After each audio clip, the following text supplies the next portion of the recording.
Sri Lanka Bangladesh test সিরিজের প্রথম টেস্টের দ্বিতীয় দিন শেষে বাংলাদেশের সংগ্রহ ৯ উইকেটে ৪৮৪ রান।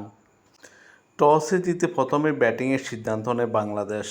গতকালের ২৯২ রান নিয়ে খেলতে নেমে আজ বাংলাদেশ ৪৮৪ রান করে ৯ উইকেটে ১৫১ ওভার খেলে সর্বমোট।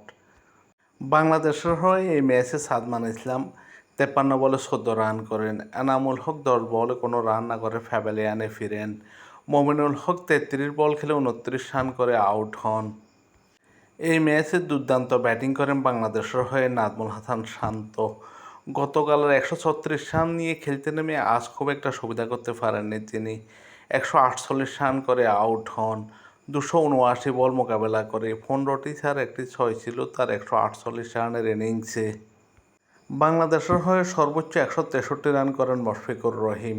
৩৫০ বল মোকাবেলা করেন তিনি। ৯টি চার ছিল তার ১৬৩ রানের ইনিংসে। এছাড়া বাংলাদেশের wicket keeper batsman Liton Das দুর্দান্ত ব্যাটিং করেন এই দিন। ১২৩ বল মোকাবেলা করে ৯০ রান করেন। ১১টি চার একটি ৬ ছিল তার ৯০ রানের ইনিংসে। এছাড়া জাকের আলী অনিক ১৬ বল খেলে ৮ রান করে আউট হন। নাঈম হাসান ৩০ বল খেলে ১১ রান করে আউট হন। তাইজুল ইসলাম ৭ বলে ৬ রান করে আউট হন। এছাড়া হাসান মাহমুদ ২ বলে ০ রান করে অপরাজিত আছেন। নাহিদ রানা ৫ বলে ০ রানে অপরাজিত।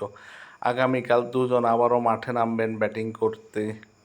বাংলাদেশের বিপক্ষে শ্রীলঙ্কার হয়ে বোলিং করেন আবিষ্কা ফের্নান্ডো। ২৮ ওভার বোলিং করে ৫ মেডেন ৮০ রান দিয়ে ৩ উইকেট নেন ২.৮৬ ইকোনমি রেটে।